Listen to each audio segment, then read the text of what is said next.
नाली के कीड़े से ब्राह्मण कुमार तक प्रेरक कहानी। एक बार सुखदेव जी के पिता भगवान वेदव्यास जी महाराज कहीं जा रहे थे। रास्ते में उन्होंने देखा कि एक कीड़ा बड़ी तेजी से सड़क पार कर रहा था। वेदव्यास जी ने अपनी योग शक्ति देते हुए उससे पूछा, तू इतनी जल्दी सड़क क्यों पार कर रहा है? क्या तुझे किसी काम से जाना है? तू तो नाली का कीड़ा है, इस नाली को छोड़कर दूसरी नाली में ही तो जाना है, फिर इतनी तेजी से क्यों भाग रहा है? कीड़ा बोला, बाबा जी, बैलगाड़ी आ रही है। बैलों के गले में बंधे घुंघरू तथा बैलगाड़ी के पहियों की आवाज में सुन रहा हूँ। यदि मैं धीरे धीरे सड़क पार करूंगा तो वह बैलगाड़ी आकर मुझे कुचल डालेगी। वेदव्यास जी, कुचलने दे, कीड़े की योनि में जीकर भी क्या करना। कीड़ा, महर्षि, प्राणी जिस शरीर में होता है उसको उसमें ही ममता होती है। अनेक प्राणी नाना प्रकार के कष्टों को सहते हुए भी मरना नहीं चाहते। वेदव्यास जी, बैलगाड़ी आ जाए तो तू मर जाए तो घबराना मत, मैं तुझे योग शक्ति से महान बनाऊंगा। जब तक ब्राह्मण शरीर में न पहुंचा दूंगा, अन्य सभी योनियों से शीघ्र छुटकारा दिलाता रहूंगा। उस कीड़े ने बात मान ली और बीच रास्ते पर रुक गया और मर गया। फिर वेदव्यास जी की कृपा से वह क्रमशः कौवा, सियार आदि योनियों में जब जब भी उत्पन्न हुआ, वेदव्यास जी ने जाकर उसे पूर्व जन्म का स्मरण दिला दिया।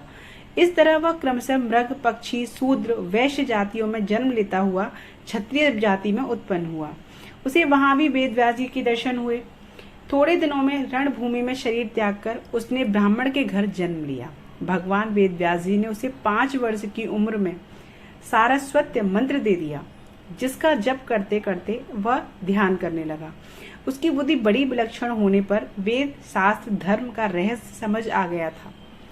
7 वर्ष की आयु में वेदव्यास जी ने उसे कहा, कार्तिक क्षेत्र में कई वर्षों से एक ब्राह्मण नंदभद्र तपस्या कर रहा है। तुम जाकर उसकी शंका का समाधान करो। मात्र 7 वर्ष का ब्राह्मण कुमार कार्तिक क्षेत्र में तप कर रहे उस ब्राह्मण के पास पहुंचकर बोला, हे ब्राह्मण देव, आप तप क्यों कर रहे हैं? ब्राह्मण ने कहा, हे ऋषि कुमार, मैं यह जानने के लिए तप कर रहा हूँ कि जो अच्छे लोग हैं, सज्जन लोग हैं, वे सहन करते हैं, दुखी रहते हैं और पापी आदमी सुखी रहते हैं। ऐसा क्यों? बालक, पापी आदमी यदि सुखी है तो पाप के कारण नहीं, वरना पिछले जन्म का कोई पुण्य है, उसके कारण सुखी है।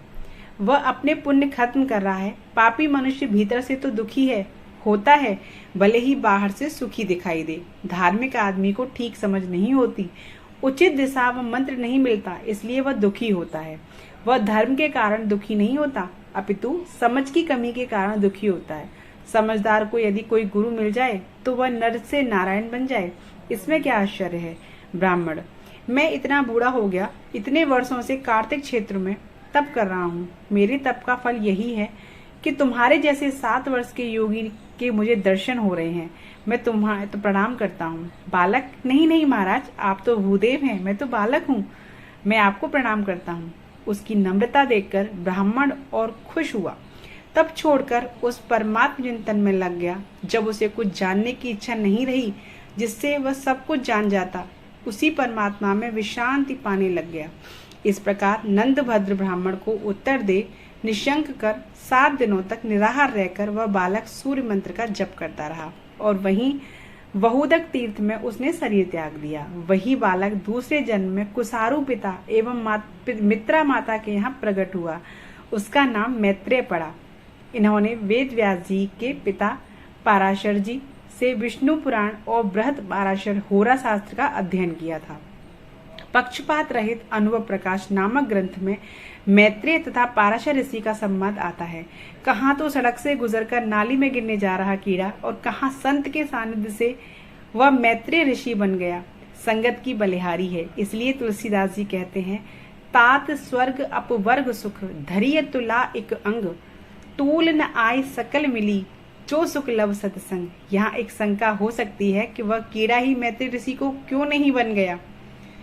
अरे भाई, यदि आप पहली कक्षा के विद्यार्थी हो और आपको एमए में बिठाया जाए तो क्या आप पास हो सकते हो? नहीं, दूसरी, तीसरी, चौथी, 10वीं, 12वीं, बीए आदि पास करके ही आप एमए में प्रवेश कर सकते हो। सही है ना? अगर यदि वो कीड़ा डायरेक्ट ब्राह्मण कुमार बन जाता तो सही नहीं था, उसको सभी जन्मों में पहले जन्म लेना पड़ा, तब जाके बना। राधे राधे।